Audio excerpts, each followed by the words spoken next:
अस्सलाम वालेकुम। Programme social talk में आप सबको खुशामदीद कहते हैं। मैं हूं आपकी मेज़बान नूर अमानुल्लाह। नाज़रीन, हम देख रहे हैं रमज़ान की आमद है और रमज़ान के महीने में हम देख रहे हैं हर तरफ हमें जो सहूलत बाजार थे वो निगहबान रमज़ान बाजारों में तब्दील होते नजर आ रहे हैं। हुकूमत दावा कर रही है, सीएम पंजाब की तरफ से दावा किया जा रहा है कि हर तरह से कीमतों को कंट्रोल किया जाए। फलों को, सब्जियों की कीमतों को, जितनी भी गोश्त की कीमत है उसको भी कंट्रोल किया जाए। हम सहूलत बाजार में देख रहे हैं जहां आवाम को सहूलत मुहैया की जा रही है, वहीं दुकानदारों के क्या कोई मसाइल हैं। कुछ महीना पहले की हम बात करें तो रेहड़ी बान, जिन्हें हम काफी तकलीफ से गुजरता देख रहे थे, पीरा फोर्स का एक इनिशिएटिव लिया गया सीएम साहिबा की तरफ से, और उस इनिशिएटिव के बाद हमने देखा कि हर इंसान की जुबान पर पीरा फोर्स के लिए कुछ ऐसे कलमात ही हमें सुनने को मिलते थे जो गुस्से और गम का इजहार करते थे, क्योंकि पीरा फोर्स की जिम्मेदारी थी तमाम तजावजात को हटाना, और इन तजावजात को हटाते हुए जब किसी गरीब की रेड़ी तोड़ी जाती थी या उठाई जाती थी तो सभी लोग मतलब गम गुस्से का इजहार किया करते थे। लेकिन अब हम देख रहे हैं सहूलत बाजारों में तमाम रेड़ी बान जो हजरात थे जिनकी रेड़ियां उठाई जाती थी या उनको मुश्किल का सामना करना पड़ता था, अब उन सभी को स्टॉल्स के लिए बाकायदा तौर पर एक बाइज्जत अंदाज में उन्हें स्टॉल्स प्रोवाइड किए गए हैं, दुकानें प्रोवाइड की गई हैं, जिसके बाद उनकी जिंदगी में एक तरफ तो आसानी है और दूसरी तरफ हम देख रहे हैं कि जहां वो गाहक ढूंढ ढूंढ कर उसके डोर स्टेप पर जाकर सब्जी या फल प्रोवाइड किया करते थे, वहीं अब उतनी बड़ी तादाद में क्या गाहक सहूलत बाजारों का रुख कर रहे हैं, क्या निगहबान रमजान बाजारों का रुख हो रहा है गाहकों की तरफ से। आज इसी मौजू को हम आगे बढ़ाएंगे और इस मौजू पर बात करने के लिए हमें कॉल बीपर पर ज्वाइन किया है मैडम फायजा अनवर साहिबा ने, जो कि एसडीईओ हैं पीरा फोर्स। वेलकम कहते हैं फायजा अनवर साहिबा आपको। आपसे जानना चाहेंगी निगहबान बाजारों में पीरा फोर्स की क्या कारकर्दगी है, किस तरह से कीमतों को कंट्रोल कर रही है। जी नूर, बहुत शुक्रिया आपका। बेसिकली पीरा फोर्स के अंदर जितने भी मैं एसडीईओ हूँ तहसील निस्तर से, और हमारे इन्फोर्समेंट ऑफिसर्स हैं। मेरे पास 3 ऑफिसर्स हैं, तो हम जो चारों तहसील निस्तर में हैं वो एज प्राइस कंट्रोल मैजिस्ट्रेट काम कर रहे हैं। प्राइस कंट्रोल मैजिस्ट्रेट की ड्यूटीज पूरी करते हुए हम मेक श्योर करते हैं कि हमारी तहसील में जो 2 वो सहूलत बाजार हैं जिनको रमजान बाजार में कन्वर्ट किया गया है, वहाँ पे जो बेसिक कमोडिटीज हैं तकरीबन 16 बनती हैं जो कि रमजान के लिए जरूरी हैं। रमजान गुजारने के लिए वो तमाम लोगों को वो basic commodities below DC notified rate available रहे। इसके अलावा हम उनकी सप्लाई चेन भी देखते हैं, फिर हम उनकी क्वालिटी को भी देखते हैं, उनकी कंप्लेंट्स भी लेते हैं। अगर किसी को कोई मसला होता है तो वो चेक भी करते हैं। अगर कहीं पे कोई वायलेशन होती है तो इस वायलेशन के अगेंस्ट हम एक्शन भी लेते हैं। शॉप्स को सील भी किया जाता है। अगर सील पे भी कोई बंदा बात नहीं सुनता, कोई शॉप वाला बात नहीं सुनता, या तो ये है कि शॉप वापस लेने का भी एक सीन है कि अगर कोई हैबिचुअल ऑफेंडर है तो at the end of the day हम वो लेके किसी और जरूरतमंद को दे देंगे जो वहां पे बैठ के डीसी नोटिफाइड रेट पे पेशा फरोख्त करेगा। अगर नहीं है तो हम एक और, हमारे पास समरी ट्रायल का ऑप्शन मौजूद है, फाइन का ऑप्शन मौजूद है। हमारी तहसील के अंदर इस वक्त तकरीबन 6 समरी ट्रायल्स हो चुके हैं जिसमें 3 दिन से लेके 7 दिन तक मुख्तलिफ सजाएं दी जा चुकी हैं, जिसमें हम बंदे को अरेस्ट करते हैं। क्या सजाएं दी जा रही हैं? इसमें सजा ये होती है समरी ट्रायल के अंदर अंडर प्राइस कंट्रोल एक्ट हम या तो उनको फाइन कर सकते हैं या उनकी कन्फाइनमेंट होती है कि हम उनको जेल भेज देते हैं बीइंग प्राइस कंट्रोल मैजिस्ट्रेट। तो वो हम 2 दिन से लेके 7 दिन तक जो अभी समरी ट्रायल्स हमारे पास हुए हैं, इस दौरान में 2 दिन से लेके 7 दिन तक इस सजाएं दी गई हैं। और वो इस वक्त कुछ लोग कैंप जेल में मौजूद हैं और कुछ कोट लखपत जेल में मौजूद हैं, जो हम लोग मौके पर उन्हें अरेस्ट करते हैं। उसके बाद हमारी फोर्स के जो लोग हैं वो उन्हें वहां पे जाके जमा करवा देते हैं जेल के अंदर। तो अब एक बंदा अगर हैबिचुअल ऑफेंडर भी है तो अगर वो 3-4 दिन जेल में रह के आता है तो उसकी तबीयत ठीक हो जाती है। वो या तो डीसी नोटिफाइड रेट पे बेचेगा या एटलीस्ट इतना जरूर मार्जिन रखेगा कि जो गरीब आवाम है उनको जो बेसिक कमोडिटीज हैं वो अवेलेबल रहें। अच्छा फायजा साहब, हम ये भी जानना चाहेंगे कि फलों सब्जियों के रेट जहां हम बाहर देख रहे हैं कि बीफ 1600 रुपए या 1400-1500 रुपए किलो बिक रहा है, वहीं हम देख रहे हैं कि रमजान बाजार में हमें 750 से 800 के दरमियान बीफ मिल रहा है फी किलो। और गोश्त की कीमतें, मुर्गी के गोश्त की कीमतें भी कंट्रोल हैं, फलों की कीमतें भी कंट्रोल हैं। तो ये कीमत कंट्रोल करने के लिए आप लोग डीसी रेट को कैसे कंट्रोल करते हैं? और जाहिर बात है खरीदार जो दुकानदार है, जो दुकान पर अपना फल या सब्जी लगाएगा, वो भी सुबह मंडी से जाकर फल खरीदेगा, तो सब्जी मंडी में भी बड़े सारे हम देखते हैं कि लोग बैठे हुए हैं और उनके अपने ही अलग हथकंडे हैं। उन हथकंडों को कैसे हैंडल करते हैं? बेसिकली ये है कि हमारी सीएम साहबा का इनिशिएटिव था कि जैसे ही रमजान आया है, रमजान में आप बाकी सारी एक्टिविटीज छोड़ के आपने प्राइस कंट्रोल के ऊपर फोकस करना है, ताकि सारी अवाम जो पूरे पंजाब की अवाम है उसको हर किस्म की कमोडिटीज अवेलेबल रहे, उनका रमजान बहुत अच्छा गुजरे। अब इसमें हम ये एक्शन लेते हैं, सिर्फ ये नहीं है कि हम सहूलत बाजार में या बाकी बाजारों में या रेडियो पे या शॉप्स पे हम चीजों को कंट्रोल कर रहे हैं या डीसी रेट जो अवेलेबल वो नोटिफाइड लिस्ट है या नहीं उसको चेक कर रहे हैं। हम लोग थ्रू आउट द डे 24/7 में भी और मेरी टीम भी, इवन हमारे असिस्टेंट कमिश्नर हैं वो भी एक्टिव रहते हैं। हम अल्टरनेट डेज पे, बल्कि एक दिन में 2 दफा भी मंडी भी विजिट करते हैं।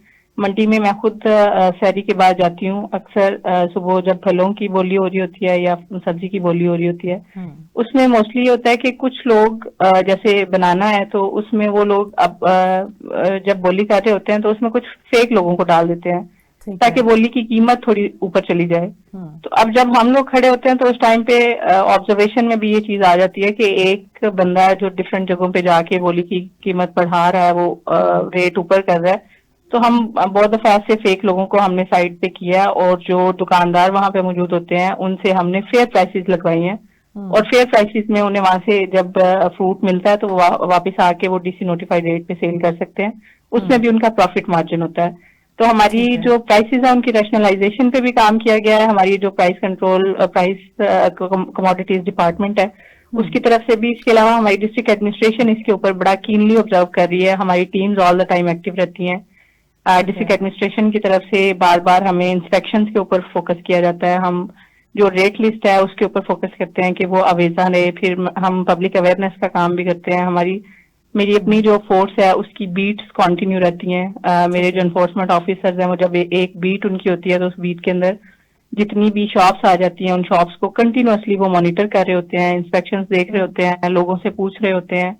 इवन हम लोग उनसे उनके वीडियो बयानात भी ले लेते हैं कि आपको कोई मसला तो नहीं है। मैं खुद जाती हूँ तो मैं बड़ा ओपनली उन्हें कहती हूँ कि मेरा ऑफिस अवेलेबल है, मैं खुद अगर आऊँ तो आप मुझे अप्रोच कर सकते हैं किसी भी टाइम पे अगर किसी भी बंदे को कोई भी मसला होता है। और सिर्फ हम कस्टमर का मसाइल नहीं देखते, हम ये भी देखते हैं कि सहूलत बाजार के अंदर अगर जो शॉप्स वाले हैं उन्हें कोई भी किसी किस्म का मसला आता है तो हम कंप्लेंट सेंटर भी मौजूद है, एडमिनिस्ट्रेशन का ऑफिस भी मौजूद है, सहूलत बाजार मैनेजमेंट का ऑफिस भी वहां पे मौजूद है। हमने वहां पे सीनियर सिटीजन के लिए एक सेपरेट जो रूम है वो अवेलेबल किया है कि आप वहां पे बैठ के ऑर्डर पे आप अपनी चीज वहां पे मंगवा के वहां से बड़ा इजीली अपनी चीजें लेके जा सकते हैं। ठीक है। अच्छा, सहूलत बाजारों में दुकानदारों को कैसे फैसिलिटेट किया जा रहा है? ग्राहकों को तो हम देख रहे हैं वो फैसिलिटेट हो रहे हैं। आपने बताया कि वेटिंग एरिया में भी वो अपना ऑर्डर करके सामान मंगवा सकते हैं। इसके अलावा रेट्स इतने मुनासिब हैं कि दुकानदारों के साथ साथ हम देख रहे हैं ग्राहक बहुत ज्यादा मुतमईन है। तो दुकानदारों को क्या फैसिलिटीज मिल रही हैं? सहूलत बाजारों में स्टॉल लगाना, कहीं उनको आपको लगता तो नहीं कि कहीं उनके बेचारों की जेबों पर वो बड़ा वजन होगा? वहां के किराए कितने किराए हैं वहां पर, ये भी बता दीजिए। कारोबारी हजरात हैं, हमने इनके ऊपर बहुत ज्यादा इनको स्नप नहीं करना। हम लोगों ने प्रॉपर पहले सर्वे किया है, उसके बाद उस सर्वे के अकॉर्डिंग लिस्ट बनी है, उसकी बैलेटिंग हुई है। अब वो लोग जो तपती धूप में अपनी रेडियां लेके फल या सब्जी या कोई भी चीज फरोख्त कर रहे होते थे, अब वहां पे उन्हें एक शेल्टर में प्रॉपर शॉप्स मिली हैं जिसके अंदर electricity all the time available है, जिसका बिल नहीं है। 10,000 पर मंथ पे उन्हें वो शॉप मिली है और प्रॉपरली उसकी सिक्योरिटी है, उसकी क्लीनलीनेस का ख्याल रखा जाता है। अगर आपने निस्तर का जो सहूलत बाजार है वो विजिट किया तो वहां पे आपने देखा होगा एस्थेटिक्स के ऊपर भी काम चल रहा है, प्लांटेशन ड्राइव भी उसके अंदर चल रही है। अभी बिल्कुल न्यूली स्टैब्लिश बाजार है, लेकिन आपको देख के लगेगा नहीं कि ये इतना नया बाजार है। उसके अंदर तकरीबन जरूरियात जिंदगी की सारी सहूलियात फ्राहम की गई हैं। हर चीज दुकानदारों के लिए जो अवेलेबल की जानी चाहिए वो की जाती है और हम लोग टाइम बाय टाइम खुद मॉनिटर भी कर रहे होते हैं। सफाई सुथराई, सिक्योरिटी, हर किस्म की जो रिस्पॉन्सिबिलिटी हमारी है हम उसका ख्याल रख रहे हैं उन लोगों के लिए। अच्छा फायजा साहब, हमें ये भी बताइए कि सहूलत बाजारों में हम रेट बड़े मुनासिब देख रहे हैं, क्या ये रेट सिर्फ रमजान तक ही है या रमजान के बाद वही हमें कीमतें, मटर भी हमें 250 रुपए किलो फरोख्त होता नजर आएगा और आलू भी हमें महंगा होता नजर आएगा? क्या कहती हैं? देखिए, ये बहुत दफा ऐसे होता है कि सप्लाई और डिमांड का जो मंडी का असूल है, उसमें सप्लाई और डिमांड का गैप जैसे जैसे ज्यादा होता जाता है, वैसे वैसे प्राइसेस ऊपर जाती हैं। जहां तक सहूलत हम्म, बाजार की बात है, तो रमजान के बाद भी आप ये देखेंगे, ये अवाम की सहूलत के लिए बनाया गया है। वहां पे जितने लोग होंगे, वो डीसी नोटिफाइड रेट पे ही सारी चीजें सेल करेंगे और वो चीजें अवेलेबल रहेंगी। हम इस ठीक है। चीज का ख्याल करेंगे कि मायारी चीजें हों, उनकी सप्लाई चेन भी डिस्टर्ब ना हो, और वो आम आवाम की पहुंच में रहें, उनकी पहुंच से दूर ना रहें। ठीक है। साथ ही साथ हम इंशाल्लाह शॉपकीपर्स जो उसके अंदर हम लोगों ने आफ्टर बैलेटिंग बिठाए हैं, हम्म, उन लोगों की शिकायत का अजाला भी करते रहेंगे। साथ ही ठीक साथ है। हम ये भी देखते हैं कि मंडी को किस तरह से मैनेज किया जा सकता है, किस तरह से कंट्रोल किया जा सकता है। और हमारी सीएम साहबा का बड़ा अच्छा इनिशिएटिव है कि आटे की रिसेंटली किल्लत हुई थी, लेकिन इस वक्त आटा, चीनी, हर चीज अवेलेबल है। ठीक है। दालें अवेलेबल हैं, एग्स और चिकन भी सफिशिएंट मिकदार में अवेलेबल है और सारे बाजारों में फरोख्त हो रहा है। हमारे बाजार के अंदर आप चेक कर सकती हैं कि जो मटन है उसकी प्राइसेस डीसी नोटिफाइड रेट से बिलो है। 1550 पर केजी मटन वहां पे सेल हो रहा है। ठीक है। बीफ अगर आप देखें तो वो 800 पर केजी सेल हो रहा है। आप जाके चेक कर सकती हैं उसकी क्वालिटी भी, और इवन लोगों से पूछ सकती हैं। मतलब हम टाइम बाय टाइम ये चीज जरूर देखते हैं ठीक कि है। इनकी सप्लाई चेन डिस्टर्ब ना हो, इन्हें लॉस ना हो, लेकिन साथ ही अवाम को रिलीफ मिलता रहे। ठीक है। हमने गुज़िश्ता साल देखा कि कहीं पर भी रमज़ान बाज़ार नहीं लग रहे हैं, सहूलत बाज़ार नहीं लग रहे हैं। तो क्या कहती हैं, आवाम में कितनी ख्वाहिश थी, कितनी ज़रूरत थी रमज़ान बाज़ारों की। और ना सिर्फ रमज़ान बाज़ार लगने की ज़रूरत थी, बल्कि रमज़ान बाज़ार में तमाम तर जो ज़रूरियात ज़िंदगी की अशिया बिक रही हैं, उनकी कीमतें भी कंट्रोल करने की ज़रूरत थी। तो गुज़िश्ता साल और उससे पहले भी हमने देखा कि रमज़ान बाज़ार नहीं लगे। तो आवाम के लिए कितनी ज़रूरी था ये रमज़ान बाज़ारों का लगना। लेकिन डेफिनेटली इस चीज की जरूरत तो बहुत ज्यादा थी। पाकिस्तान के अंदर अगर आप देखें तो मजदूर तबका भी है, तकरीबन हर क्लास के लोग हैं, और लोगों हम्म। के हम लोग जो मेहनत मजदूरी करने वाले तबके को देखते हैं, तो उन लोगों के लिए ये बहुत बड़ी जरूरत थी। हम्म। पाकिस्तान के अलावा आप दुनिया भर में देखते हैं कि जब रमजान आता है तो चीजें बहुत ज्यादा कंट्रोल्ड रेट पे होती हैं। पाकिस्तान में देखा जाता था कि चीजें बहुत ज्यादा उनकी प्राइस हाइक हो जाती थी, बहुत हम्म। ऊपर चली जाती थी। लेकिन ये बड़ा जबरदस्त जो इनकम्बेंट गवर्नमेंट है उसका इनिशिएटिव है। इसके अलावा हमारी जो एडमिनिस्ट्रेशन है 24/7 वो टायरलेसली काम कर रही है कि लोगों को अवेलेबल रहे ये चीजें, और इसकी जरूरत थी डेफिनेटली, जिसके ऊपर प्रॉपर प्लानिंग के साथ काम हुआ, और प्लानिंग के बाद अब उसकी प्रॉपर इंस्पेक्शन और मॉनिटरिंग भी की जा रही है, ठीक ताकि है। लोगों की जो जरूरत थी वो ना सिर्फ पूरी हो बल्कि उसको मेंटेन किया जाए हमेशा के लिए। ठीक है। रेडी वालों की अगर हम बात करें तो हमें उनकी अभी भी नज़रें और चेहरों से हमें शिकायत नजर आती हैं। क्या कहती हैं वो, उनके मतलब डोर स्टेप पर जाकर वो अपना सामान बेचने के आदी थे। अब उनकी लोकेशन पर, उनके डोर स्टेप पर 10 गाहक आए दिन के, 20 गाहक आए, ये डिपेंड करता है। तो क्या कहती हैं, इससे रेडी बान की क्या तबीयत मतलब मुतमईन है। रेडी बान कैसे मुतमईन हो सकता है, जैसे घूम फिर कर सब्जी फरोश करने की आदत हो, और वो अब एक जगह बैठ जाए और यहाँ वो कई घंटों तक इंतजार करता रहे कि अभी ग्राहक आएगा, अभी ग्राहक आएगा। देखें, ये स्टार्ट में जब कोई भी बिजनेस एस्टेब्लिश किया जाता है या कोई भी इनिशिएटिव लिया जाता है, तो उसको एक दफा स्प्रेड करने में, उसका इमेज बिल्ड होने में और एक कारोबार शुरू करने में थोड़ा सा टाइम लगता है। हम्म। अब हमने रेडी वालों के लिए ये किया था कि इवन तहसील निस्तर के अंदर आपने डिफरेंट मकामात पे देखा होगा, जैसे हमारा आशियाना रोड है उसके साथ बैंक स्टॉप पे, उसके हाँ। अलावा हमारे 5 नंबर स्टॉप पे, उसके अलावा गज्जू मत्ता पे रेडियां लगाई गई हैं, सीएम कार्ड्स में। ठीक है। अब हम लोगों ने हर मुमकिन कोशिश की है कि जितनी भी रेडियां, जो इससे पहले ये मूवेबल इंक्रोचमेंट में आता है, तो हम्म। वो बहुत सारे लोग जो पहले रेडियो पे चल फिर के सामान फरोख्त करते थे, उन्हें बड़ी जबरदस्त किस्म की रेडियां हमारी जो गवर्नमेंट है उसकी तरफ से प्रोवाइड की गई हैं, और ठीक है। उन्हें प्रॉपर प्लेस दी गई है कि आप इस प्लेस के ऊपर अपना सामान जो है वो फरोख्त कर सकते हैं। हम्म। मेरा ख्याल है कि ये एक अच्छा इनिशिएटिव है, बजाय इसके कि वो इतना ज्यादा चले फिरें और समटाइम्स सामान फरोख्त होता है नहीं होता। लोग ठीक है। स्टोर्स में चले जाते हैं या इस तरह से बाजार में चले जाते हैं जहाँ पे एक ही जगह पे सारी चीजें अवेलेबल रहती हैं। क्या तो कहती जब हैं आप फायजा एक ही साहब, जगह हमें पे, ये भी बताइए, जी, तजावजात क्लियर करवाने पर पीरा फोर्स को बड़ी सारी मतलब बड़ी गुस्से का इजहार भी करती थी आम आवाम, और पीरा फोर्स से बड़ी नाराज भी नजर आई हमें आम आवाम। तो तजावजात तो क्लियर करवा लिए गए। हमें निश्तर टाउन की अगर हम बात करें या दीगर और लाहौर पूरे की बात करें, तो हमें कहीं पर भी अब तजावजात नजर नहीं आते, नाजायज पार्किंग नजर नहीं आती, नाजायज हमें वो जगह नजर नहीं आती जो हुकूमत की जगह पर नाजायज होटल्स बनाए जाते थे।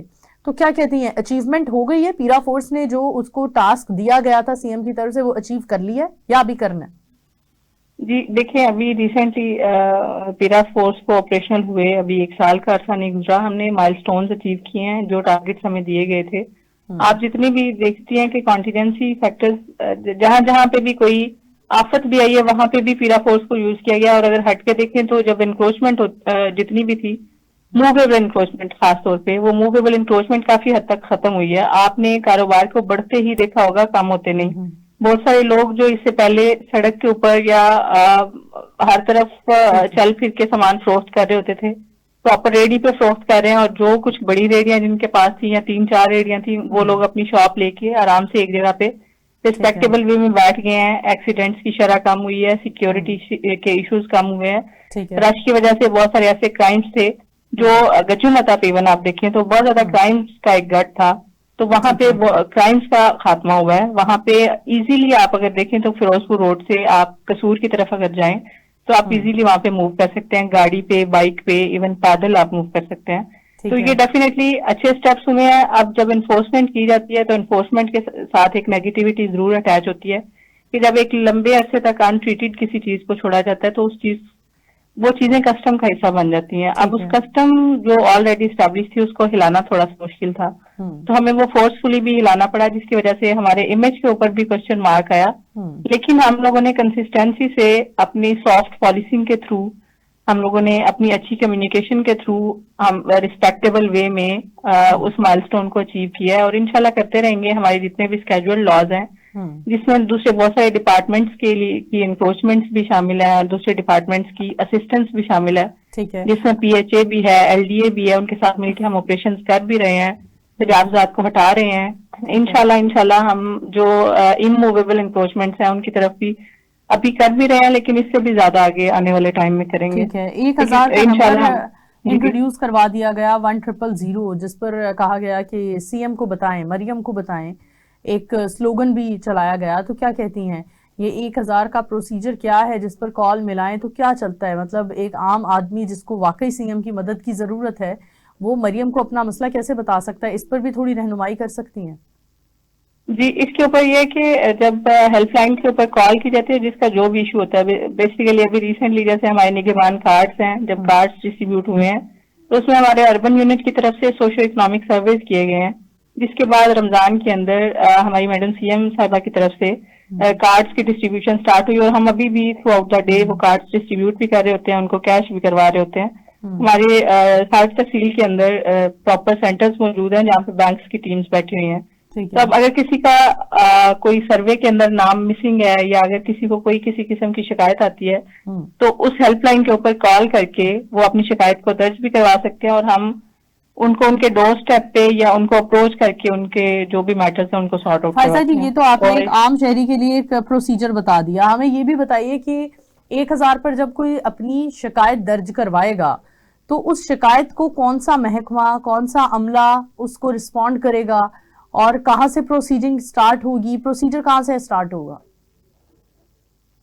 इन्वॉल्व है, लेकिन at the end of the day अगर हम देखें तो जो उसके ऊपर एक्शन लेना है वो डिस्ट्रिक्ट एडमिनिस्ट्रेशन की तरफ से और तहसील एडमिनिस्ट्रेशन की तरफ से लिया जाएगा।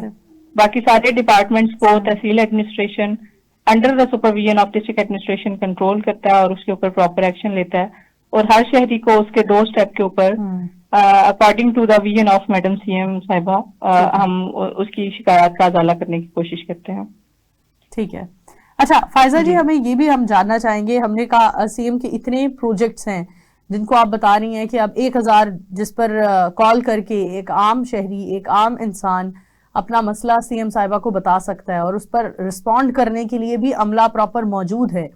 तो बताइए, ये इस तरह के नंबर्स से वाकई मदद क्या फराहम की जाएगी?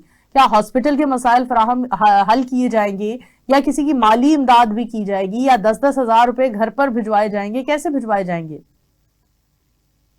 मैं आपको पहले भी बताया कि हमारे अर्बन यूनिट के थ्रू डिफरेंट सर्वेज हुए हैं जिसमें डोर टू डोर जाके, उसमें भी पीरा ने हेल्प की है। ठीक है। कि पीरा की डेली बेसिस पे एक्विजिशन होती थी और हम उनको प्रॉपर सिक्योरिटी भी फ्राहम करते थे, गाइडेंस भी देते और कहीं पे अगर कोई मसला आता था तो उसको सॉर्ट आउट करने की कोशिश करते थे। डोर टू डोर घरों के सर्वेज हुए हैं और उसमें हर कैटेगरी के लोग थे जिनकी अर्निंग जो है स्पेसिफिक अर्निंग थी, जो बिलो पॉवर्टी लाइन जिंदगी गुजार रहे हैं या जिनकी अर्निंग जो है इतनी नहीं है कि वो डेली बेसिस पे अपना गुजारा कर सकें, तो उनके नेम्स शामिल किए गए थे। उस सर्वे के अकॉर्डिंग उनको कार्ड इशू किए गए हैं। अब वो कार्ड जब हमारे पास बन के आते हैं तो वो डोर टू डोर वो कार्ड्स भी उसी तरह से डिस्ट्रीब्यूशन उनकी हुई है हर तहसील के अंदर। उस डिस्ट्रीब्यूशन के बाद वो अपने कार्ड्स किसी भी रिटेलर जो कोई भी बैठा है जैसे जैज कैश वगैरह वहां से भी उसको कैश करवा सकते हैं। हम लोगों ने अपने पास भी हर बैंक के तकरीबन 4 बैंक्स के काउंटर्स रखवाए हैं डिफरेंट पॉइंट्स पे हर तहसील के अंदर, जहां पे आके वो अपने कार्ड्स को कैश करवा सकते हैं और वो कैश वहां से ले सकते हैं। तो अब इसके अंदर आप देखें कि एक बंदा जो ऑलरेडी या तो वो बेरोजगार है या वो उसको किसी किस्म की कोई माजूरी है या वो कोई काम नहीं कर पा रहा, तो रमजान के अंदर अगर उसकी इस तरह से हेल्प हो जाती है उसका रमजान बड़ा अच्छा गुजर जाएगा। उसके बच्चों के लिए रोजे रखने आसान हो जाएंगे, या अगर ईद आ रही है तो उसकी ईद गुजारनी थोड़ी सी आसान हो जाएगी। ठीक है, ये कितने फीसद रेहड़ी बान है हजरात हैं जिनको अब तक दुकानें मुहैया कर दी गई हैं, यानी उन्हें एक बाइज्जत लाइफस्टाइल प्रोवाइड कर दिया गया है, एक बिजनेस का जरिया उनका बेहतर कर दिया गया है, बाइज्जत बना दिया गया है। कुछ एक हमारे पास नंबर्स या कोई फैक्ट्स होंगे?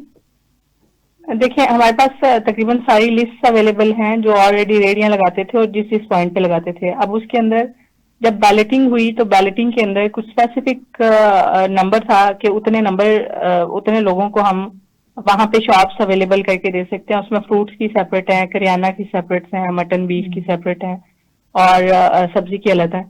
तो अब उन लोगों को उतने ही लोगों को हम वहां पे प्रोवाइड कर सकते थे। जिन लोगों को हमने सहूलत बाजार के अंदर शॉप प्रोवाइड नहीं की उन लोगों को रेडियां प्रोवाइड कर दी गई हैं। वो रेडियां मतलब एक अच्छी तादाद में रेडियां यहाँ पे अवेलेबल हैं, आप देख सकते हैं। सहूलत बाजार हमारा वेलेंशिया पे भी है, सहूलत ऑन गो के नाम से। ठीक है। तो अब हम लोगों ने हर मुमकिन कोशिश की है कि तकरीबन वो लोग जिन लोगों की रेडियां किसी तरीके से या तो छिन गई हैं या इन्क्रोचमेंट ड्राइव के अंदर वो आ गई हैं, या वो लोग जो उन रेडियो को डेफिनेटली हम क्योंकि फिरोजपुर रोड पे या किसी भी ऐसी जगह पे जहाँ पे वो इंक्रोचमेंट में शुमार होती हैं हम नहीं लगने देंगे। तो हम लोगों ने कोशिश की है कि उनको या तो सीएम कार्ड्स के प्रोग्राम में एडजस्ट किया जाए या उन लोगों को सहूलत जो बाजार है उसके अंदर एडजस्ट किया जाए। तो आप ये देखेंगी, आप चेक कर सकती हैं क्योंकि डेफिनेटली आपका काम आवाम में शऊर फैलाना है, उनको आगाही देना है, उनको नॉलेज देना है। तो आप ये चेक करेंगे कि बहुत सारे लोग जो पहले बेरोजगार थे उन लोगों को रोजगार फराहम किया गया और उन लोगों को प्रॉपरली कार्ड्स और सहूलत बाजार के अंदर शॉप्स वगैरह प्रोवाइड करके उनकी हेल्प की गई है। ठीक है, बिल्कुल जी, एक आम इंसान को मदद की गई है, उसको हेल्प आउट किया गया है और आपने बता दिया एक बड़ी तादाद में लोग मौजूद हैं जिन्हें हेल्प आउट किया गया है, जिन्हें एक बाइज्जत रोजगार फराहम किया गया है, जो काबिल तारीफ बात है मौजूदा हुकूमत की। वो उस पर मुझे लगता है कि हमें अप्रिशिएट करना चाहिए।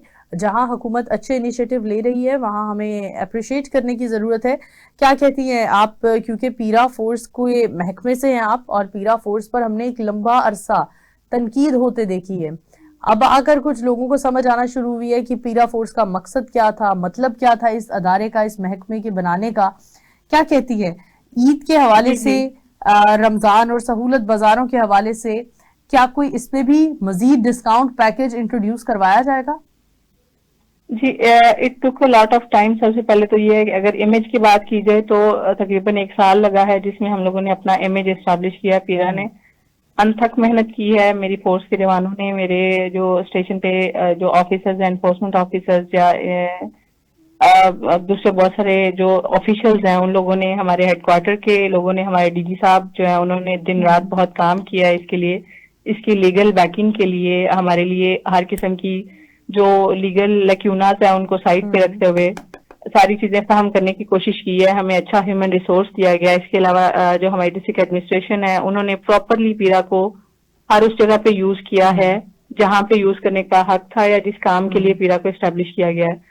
तो मेरा ख्याल है कि जब एक आम आदमी की पहुंच में रोटी या बेसिक कमोडिटीज आना शुरू हो जाती हैं और हर चीज की प्रॉपर एनफोर्समेंट हो रही होती है तो उस डिपार्टमेंट के वजूद में आने का मकसद पूरा हो जाता है।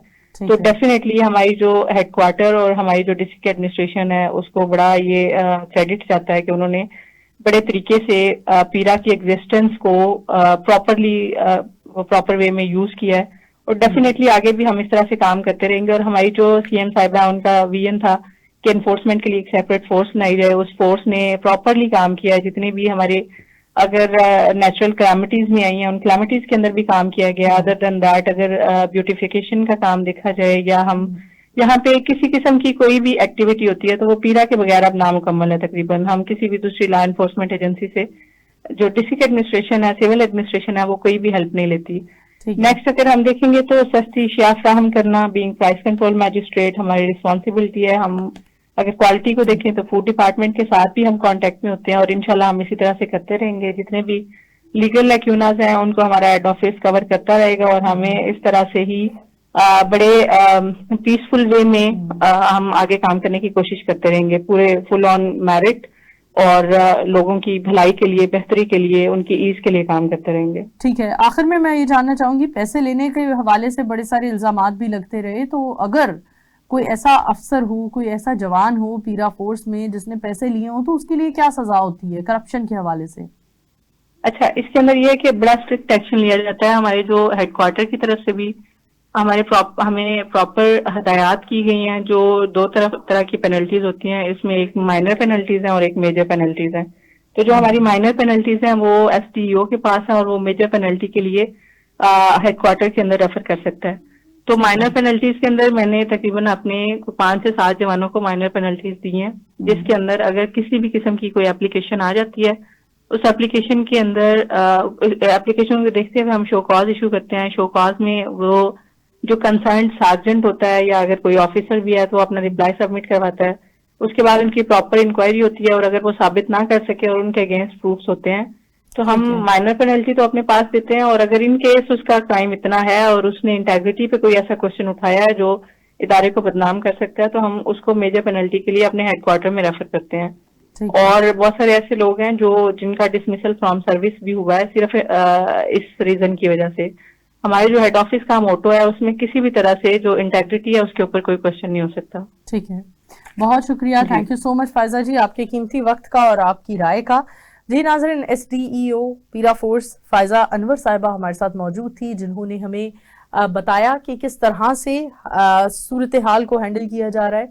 बढ़ती हुई महंगाई को कुछ अरसे के लिए पहले रोका गया, फिर रोक कर उसको किस तरह से नीचे लाने की कोशिश की जा रही है, लेकिन अभी भी हम बड़ी सारी जगहों पर वो फलों के रेट्स, सब्जियों के रेट्स भी देख रहे हैं जो बिल्कुल आसमान से बातें कर रहे हैं, जो आसमान को छू रहे हैं। लेकिन वो क्यों है? इसमें भी पीरा का ही एक अमल दखल है। जाहिर बात है, पीरा ने ही उन चीज़ों को भी कंट्रोल करना है। आखिर वहां पर चीज़ें कंट्रोल नहीं हो रही हैं तो क्यों नहीं हो रही। लेकिन जहां हम पीरा को या किसी आला हुकाम को, अफसरान को जिम्मेदार ठहराते हैं, वहां हम आपको भी जिम्मेदार ठहराएंगे, खुद को भी जिम्मेदार ठहराएंगे। क्योंकि जहां एक अदारा बना दिया गया है जिसे अगर हम कंप्लेन करेंगे तो वो फौरी आकर फाइन करेंगे और प्राइस को, रेट्स को कंट्रोल करेंगे, तो वहां फिर हमें ज़रूरत है कि एक जगह पर जहां कहीं गलत मामलात हो रहे हैं उनको हाईलाइट किया जाए।